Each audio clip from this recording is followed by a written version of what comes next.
سلام يمسيكم خبركم تخططلتين لومي ربع 10 شعات حملة ساعة 9 مشات استدالوه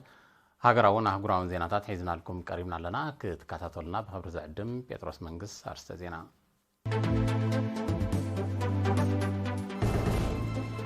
منستر حرشا بمبزحته كرمتاوي زناب زصبه كبابيتات هاجرنا دحان زخانه زناب كم زول حبيرو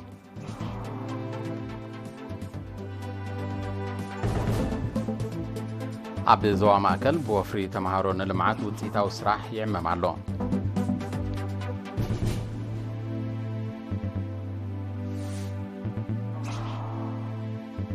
بينام قرماي عب مبال 10 شعات مدرخ تور دي فرانس 10 تحدى نتلتات بمو هلال مريحيناتو نقضى عليها كتسيلون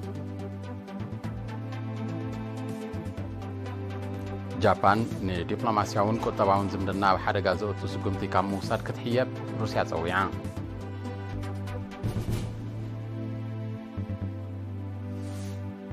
عبد كندا بستغسته وبلاو معبدنا علاقلغن كتباون واتاون كساراتات وريدو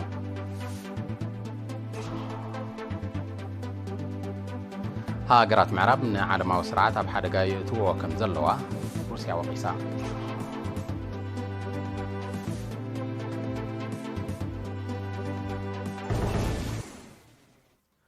منستر حرشا كاب ورح سنك 17 حاملين استمزقبه زناب مركز بمقبار ناب إيرينا بزلاخو حبريتا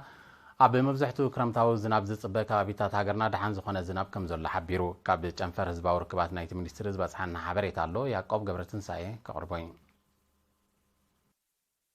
منستر حرشا امبزحتو كرمتاو زناب زصبه كبابيتات هاجرنا دحان زخونه زناب كم زلو ابت بوتاتات كاب استواددا 129 نقطات حرشاوي ميترولوجيكاو حبريتان زاكبو صصاب مسرت بمغبار حبيرو زناب كرمتي ابتي تنبياوي تصبيت استغبرلو علت كم جمره زطقسه اب منستر حرشا حلافي حرشاو ميترولوجي اتو تخسه ولد جبريل اول حسنه كاب التمزغبه عقن 42 ميتاويت اب كلي لعل نوبر زمداب كم زنبره ابرهيو علت 10 ورسنه مالتي زي تي زناب كزمرولو تسمي زغبرنا تغبرولي بحق ونسترعي مريتون السي مالتي بحافش خري خلنا اول حسنه مريت تمزغبه زناب كنتات لعل نبر اب 42 زغنا نوطاتات ترايو بميتاويت نبر كا اب 18 زغنا نوطاتات مالتي تحت نبر كا اب 4 زغن نوطاتات ترايو له مالتي لذي دحان زغنا زناب نيرو اب ور حسنه لنا انا نغمغمو مالتي بز مسرت كاور حسنك 15 حمله اتازل على دمر متن زناب زمزغبت نقطه عدو خاله خوينا اب 12 ناي زناب معلتات 292.2 ملم نعا اسعبن دما نقطات حجر اوغارو قنافنان اوغانان كاب 220 كساب 277 ملم امزغبن بانصارون ان حد معلتي زناب طراي رخيبن زلوا نقطات قحيتو دق عندو افين بولن تاكاودان كاب 5.6 كساب 15 ملم طراي بمزغابن كابتن تحت متن زمزغبا نقطات مخانن اتو تخسته حبيرو ابز قصل كفال كرامات اب تحيال زناب كهلو تصبيت زغبرلو كبابيتات هاجرنا لعلنو بورتوريتات زناب كخسات زلو تخولو كساب 65 ميتاويت كم زبصحه بمتقاس حزب بحفشا حرسو دما بفلاي الاي مدلواتن طنقاقاتن كغبرو ازاخيرو نورحي حمله تنباخر يخلنا جون تي قطله حبري زلوتي سيل خبزرينا زحيل زناب كنتات كهلو خم زغل قصل مهانو يزحبرنا سلازي تصميتنا زحاشه ماي كهلونا نقول انتتات اب قمت بمئتاو دما واحد زناب اب زهلولو اب غرهو قبون اتفتات معقاب حمدن ماين كسلاسل زناب اب زبرت علو دما ماي كاب غرهو ناي ملاي عمامات كتكبر زتلابو اتو تخسته كاب حرغا وحج ناصان مخان بفلاي غواسوتن طريتومن كاب وسناسن روباتات كرحقو تلابيو ابا غرنا لعل 220 نقطات حرشاوي ميترولوجيكاو حبريتا تزرغحن كم زلوا ጨንፈር ህዝባዊ ርክባት ሚኒስትር ሕርሻ የነጸር እዚ ኣብ ግምት እቲ ካንታይ ክባሃል ካል ሓደ ኣብ ማይ ክሕይል ከሎ ካብ ግራውቲ ማይ ምእላይ ከድልዩ ከምኡን ማይ ኩሕድ ከሎ ናብ ግራውቲ ማይ ምእላይ ከድልዩ ናይ ምዕቃብ ማይ ንሓመድ ስራሕ ከድልዩ ማለት እዩ ካልእ ውሕጅ ናይ ምህላው ተኽእሉ ምልክታት ኣሎ በዚ ውሕጅ ከዓ ኩሉ ግዜ ሓደጋ ስለ ዘለዎ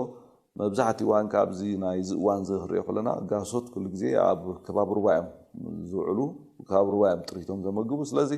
وحج نايم هلاو تقول حدقا خسعب سلازغل واسوت كاب كباب رواء ليلهم ጥሪቶምን ነፍሶም ካሊ ኢና እንመክር ማለት እዩ ኣብ ዞባ ማእከል ብወፍሪ ተማሃሮ ንልምዓት ውፅኢታዊ ስራሕ ይዕመም ከም ዘሎ ኣብ ጨንፈር ሚኒስትሪ ትምህርቲ ኣዋሃዲ ናይቲ ወፍሪ መምህር ጎይቶም የማነ ሓቢሩ ምስ ኤሪና ኣብ ዘካየዶ ቃል ምሕትት መምህር ጎይቶም ኣብዚ ካብ 8 ክሳብ 17 ነሓሰ ካብ 8 ሓምለ ክሳብ 17 ነሓሰ 30 መደብ 8500 ተማሃሮ ኣብ 42 ነቁጣታት ተዋፊሮም ምዕቃብ ማይን ሓመድን ምድላው ጎዳጉድን ምትካል ፈልስታትን ምክትታል ድሕነት ትራፊክ ጽርግያ ከምኡን ምጽፋፍ ሰነዳት ኣብያተ ጽሕፈት መንግስቲ ዘጠቓልል ዕዮ ይዓሙ ከም ዘለዉ ፍሊጡ ንረብሓታት ናይቲ ወፍሪ ዝገለጸ መምህር ጎይቶም ሎሚ ዓመት ልዕሊ 500,000 ጎዳጉዲ ብምዃት ፈልስታት ምትካል ከምኡን ምስራሕን ምጽጋንን ልዕሊ 1 ሚልዮን ሜትሮ ቅናታዊ ዛላ ዘጠቓልል ስራሕ ክዕመም ውጥን ከም ዝወፀ ብሪሁ ኣብዚ በኣላይነት ኪላታት ሕርሻ መምህራንን ኣጋር ሓካይምን ሰላሰል ዘሎ መደብ 96 ሚእታዊት ካብ ጎፋሮ ኣብ ዕቃበ ሓመድን ማይን 4 ሚእታዊት ድማ ኣብቲ ካልእ ንጥፈታት ተዋፊሮም ኣለዉ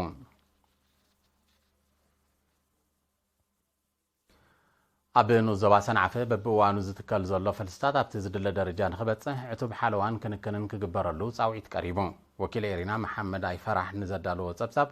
ዳናይት ገብሪ ህይወት ከተቕርበያ ዝተተኽለ ፈልስታት ኣብቲ ዝድለ ደረጃ ንኽበፅሕ ዝግበረሉ ሓለዋን ዕቃበን ክሕይል በዓል ስልጣን ኣግራብን እንስሳ ዘገዳምን ኣብ ዞባ ሰንዓፈ ጸዊዑ ወፍሪ ሓምላይ ልምዓት ንኽዕወት ጎኒ ጎኒ ምትካል ፈልስታት ኣቐዲሙ ዝተተኽለን መበቆላውያን ኣግራብ ምክንኻንን ከይበርስ ምክልኻልን ኣገዳስነቱ ዓብይ ምዃኑ ሓላፊ ዕቃበ ሃብቲ ገረብን እንስሳ ዘገዳምን ኣቶ ዮሃንስ ዘካርያስ ገሊጹ ሎሚ ዓመት ብደረጃት ንኡስ ዞባ ንዝካየድ ወፍሪ ኣመልኪቶ ኣብ ዝሃቦ ሓበሬታ ኣቶ ዮሃንስ 52 ሚእታዊት መበቆላውያን ኣግራብ ዝርከቦ 550,000 ፈልስታት ክትከል ተዳልዩ ከም ዘሎ ብምሕባር ንቑሕ ተሳትፎ ህዝብን ብሕታውያንን መንግስታውያንን ትካላት ኣገዳሲ ምዃኑ ኣብሪሁ ክኢላ ዕቃበ ኣግራብን እንስሳ ዘገዳምን ኣቶ ክብሮም ገብረ ብርሃን ብወገኑ እዚ ኣብ ክራማት ሎብ ዘበን ዝትከል ፈልስታት ኣካል ናይቲ ሽፋን መሬት ናብ ንቡር ንምምላስ ዝካየድ ዘሎ ጻዕሪ ከም ዝኾነ ብምሕባር ኣቐዲሙ ኣብ ኩሉ መምሕዳራት ከባቢ ኣስተምህሮታት ከም እተዋህበ ኣፍሊጡ ተኸታታሊ መደበር ፈልሲ ኣቶ ታደሰ ተወልደ ብርሃን ብወገኑ ዓመታዊ ካብ ወርሒ ሓምለ ክሳብ መፋርቕ ወርሒ ነሓሰ ልዕሊ 250,000 ፈልስታት ኣግራብ ክትከል ምጽኑሕ ብምግላጽ ግቡእ ሓለዋን ክንክንን ስለ ዘይግበረሉ ግዳ ከምቲ ዝድለ ውፅኢት ስለ ዘይተረኽቦ መምሕዳራት ከባቢ ቤት ጽሕፈት ሕርሻን መምሕዳር ንኡስ ዞባን ኣግራብ ቅድሚ ምትካሉ ብዛዕባ ሓለውኡን ናብየቱን ቅድመ ምድላዋትን መጽናዕትን ክገብረሉ ተማሕጺኑ እቲ ተዳልዩ ዘሎ ፈልስታት ጻዕዳን ቀይሕን ቀላሚጦስ ጽሕዲ ኣውሊዕ ታህሰስ ኒም ግራዋ ኮሸም ዒቃስ ሰራው ዓርቃይ በርበረ ጸሊምን ካልእን የጠቓልል ቤት ጽሕፈት ትምህርቲ ኣብ ንኡስ ዞባ ደቀ መሓረ ብ11 ሓምለ ኣብ ዘካየዶ ገምጋም ንተራኮም ኣብ መስርሕ ምምሃርን ምስትምሃርን ሞጊሱ ብመሰረት ዘቕረበ ጸብጻብ ኣብ ዓመተ ትምህርቲ 2023-2024 ከም ንኣብያተ ትምህርትን መምህራንን ዝገበሮ ዓይነታውን ገንዘባውን ደገፍ ኣብ ኣድማዕነት ዝወሃብ ኣገልግሎት እወታዊ ጽልዋ ከም ዝነበሮ በሪሁ ንገስጋስ ኣካዳሚያዊ ንጥፈታት ብዝምልከት ድማ መጠን ምሕላፍ ካብ ቀዳማይ ክሳብ 11 ክፍሊ ብማእከላይ ገምጋም 87.2 ሚእታዊት ከም ዝኾነ ተገሊጹ ተሳተፍቲ ኣብ ዝቐረበ ጸብጻብ ድሕሪ ዘካየድዎ ዘተ ሕፅርታት ሰዳቓታት ኣቕልቦ ክግበረሉ ዝኣረገ መጽሓፍቲ ክውገን ንሓደስቲ ዝምደቡ መምህራንን ርእሰ መምህራንን ዝወሃብ ስልጠናታት ክድፋኣሉ ከምኡን ህንፃዊ ስራሕታት ደው ኢሉ ዘሎ ናይ ካልኣይ ደረጃ ቤት ትምህርቲ እትዛዘመሉ ኩነታት ክፍጠር ተላብዮም ሓላፊት ቤት ጽሕፈት ትምህርቲ ኣብቲ ንኡስ ዞባ መምህር ርግበ ክፍሊ ኣብ ዘስማዓቶ ቃል ንኣእምሮኣውን ምዕባለኣውን ስንኩላና ኣገልግሎት ክትህብ ዝተኸፍተት ቤት ትምህርቲ ጽቡቕ ውፅኢት ከም ተረኽባ ብምጥቃስ ንተሳትፎ መምሕዳራት ከባቢ ኣመስጊና ኣመሓዳር ንኡስ ዞባ ደቀ መሓረ ኣቶ የማነ ኣበራ ብወገኑ መስርሕ ምምሃርን ምስትምሃርን ኣድማዓዊ ውፅኢት ንኽህልዎ ምምሕዳር ንኡስ ዞባን መሓውራቱን ካብኦም ዝሕተት ኣበርክቶ ከም ዝገብሩ ኣረጋጊጹ ኣብ ንኡስ ዞባ ደቀ መሓረ 23 መዋዕለ ህፃናት ከምኡን ካብ መባእታ ክሳብ ካልኣይ ደረጃ ዝምህራ 34 ኣብያተ ትምህርቲ ኣለዋ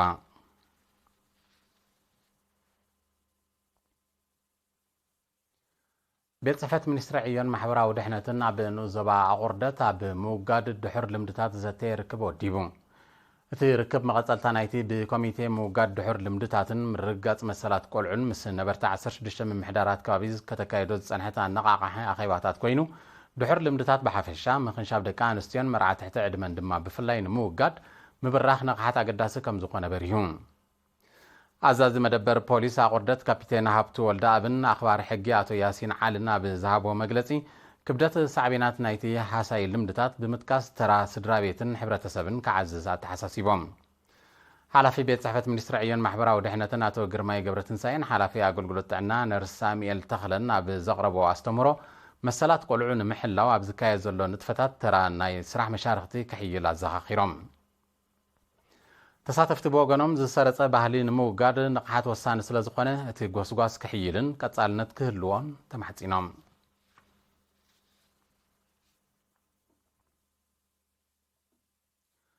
ኣባል ቤልጂማዊት ክለብ ኢንተርማሼ ዋንቲ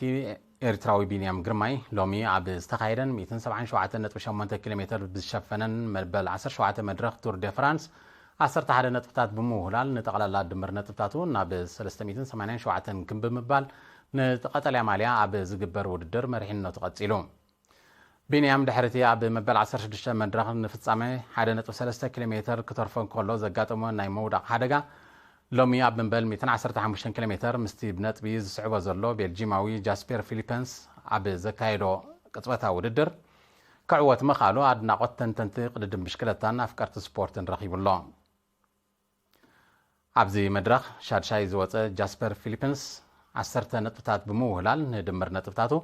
ናብ 354 ከባቢልዎ በዚ ድማ ምስ ቢንያም ዝጸንሖ ናይ ነጥቢ ፍልሊ 33 ኮይኑሎ ቢንያም ኣብ ሳልሳይ ሻመናይን መበል 12 መድረኻት ቀዳማይ ብምውፃእ 3 ሜዳልያታት ከም ተዓወተ በዚ ድማ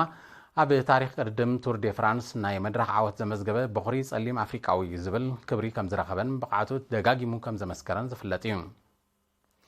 መበል 111 ውድድር ቱር ደ ፍራንስ ዝመጽእ ሰንበት 21 ሓምለ ብዝካየድ መበል 21 መድረኽ ናይ ውልቂ ናይ ግዜ ቅድድም ክዛዘም እዩ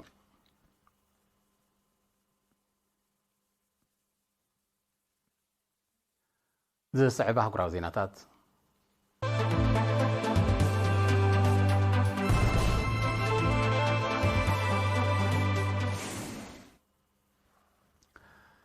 ጃፓን ዲፕሎማስያውን ቁጠባውን ዝምድናታት ኣብ ሓደጋ ዘእቱ ስጉምቲ ካብ ምውሳድ ክትሕየብ ሩስያ ፀዊዓ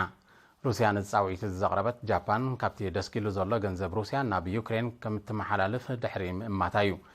እቲ መደብ ተግባራዊ እንተኮይኑ ሃገሩ ኣብ ልዕሊ ጃፓን ኣድላይ ዝበለቶ መድሰ ግብሪ ከም ትወስድ መንግስቲ ሩስያ ጠንቂቕሎ ጃፓን ንዩክሬን 3.3 ቢልዮን ዶላር ብመልክዕ ልቓሕ ክትሰድድ መደብ ከም ዘለዋ ኣፍሊጣ ዘላ ያቕሬታ ጃፓን እትርከበን ሃገራት ጉጅለ 7 ልዕሊ 50 ቢልዮን ዶላር ካብቲ ደስኪሉ ዘሎ ገንዘብ ሩስያ ናብ ዩክሬን ከሰጋግራ ኣብ ዝሓለፈ ወርሒ ሰነ ከም ተሰማምዓ ጸብጸባት ይረዱ ሩስያ እቲ ዝምታ ክትብል ዝጠቐሰቶ መደብ ንኣህጉራዊ ስምምዕ ንግዲ ኣብ ሓደጋ ዘእቱ ምዃኑ ብምጥቃስ ከይትግበር ክትጽውዕ ፀዊንሓ ኣላ ሃገራት ምዕራብ ኩናት ዩክሬን ኣመሳሚሰና ብኣህጉራዊ ባንክታት ንዘሎ 300 ቢልዮን ዶላር ገንዘብ ሩስያ ኣደስኪለንኦ ምህላውን ይፍለጥ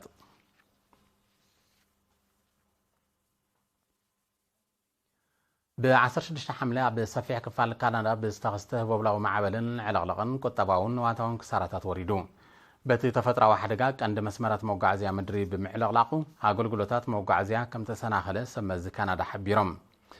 ኣብ ትሕተ ቅርፂ ሓይሊ ኤሌክትሪክ ብዝወረደ ዕንወት ኣብ ልዕሊ 160,000 ኣባይቲ ቀረብ ኤሌክትሪሲቲ ከም ተቋረፀ ዝጠቐስቶም ሰመዚ ኣማይት በረራታት ከም ተሰረዘውን ኣረድዮም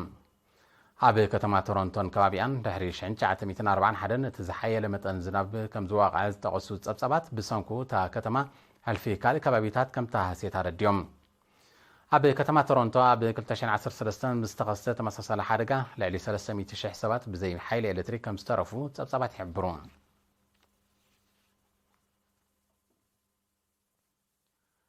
بأمريكا زمرها هاجرات معرب عالمه والسرعات بحرقة يأتوا كم زلوا روسيا ب16 حملة دقيمة وغيسا منستر قدرات وطاي سيرجي لافروف بأخيبا بيتوت تاب زسمع مدره هتن هاجرات ربحاتها المسمار عالمه بزحاو السرعات كم زفرة سويو عن تصيرون أبلعلي روسيان تشاينان زعم السلا هاجرات زكايرو زلوا ناي كبابا من قصاصات أكل نايتي وتهدراوي بوليتيكاون كتباون زمت مخان دما رديون ህዝባዊት ሪፓብሊክ ቻይና በወገና ሃገራት ምዕራብ ዝኽተሎ ዘለዋ ናይ ወጻኢ ፖሊሲ ንዓለምና ናብ ቅልውላው ዝሸምም ከም ዝኾነ ሓቢራ ባይቶ ጸጥታ ነቲ ጉጉ ፖሊሲታት ንምግታት ዝጥቀስ ስጉምቲ ብዘይምውሳዱ ሩስያን ቻይናን ካብ ዝርከበን ሓያሎ ሃገራት ክውቀስ ጸኒሕሎ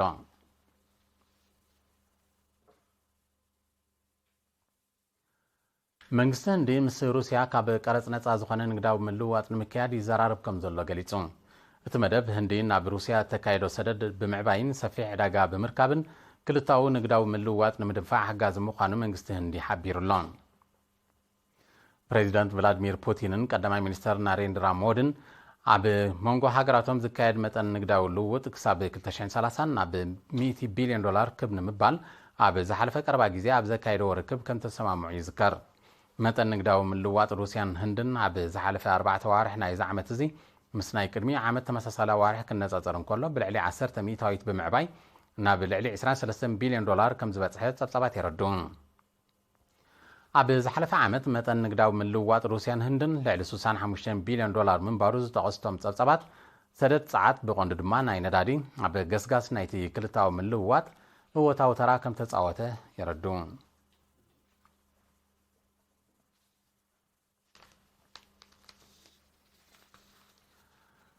ዝኸበርኩም ተኸታተልቲ ዜና ንምፍጻም ኣርስታቱ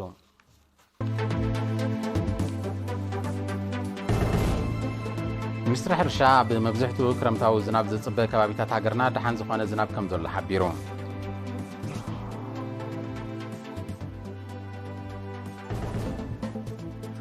ኣብ ዞባ ማእከል ብወፍሪ ተማሃሮ ንልምዓት ውፅኢታዊ ስራሕ ይዕመም ኣሎ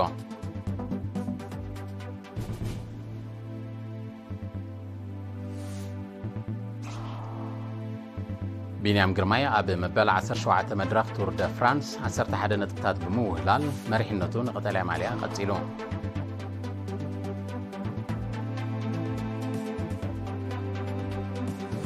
ጃፓን ዲፕሎማስያውን ቁጠባውን ዝምድና ብሓደጋ ዘእቱ ስጉምቲ ካብ ምውሳድ ክትሕየብ ሩስያ ፀዊዓ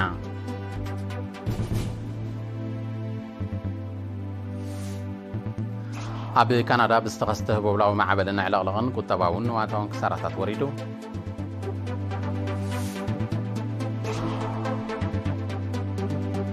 ሃገራት ምዕራብ ንዓለማዊ ስርዓት ኣብ ሓደጋ የእትውዎ ከም ዘለዋ ሩስያ ፖሊሳ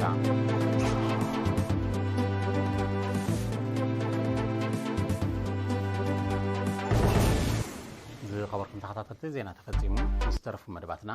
ሰላም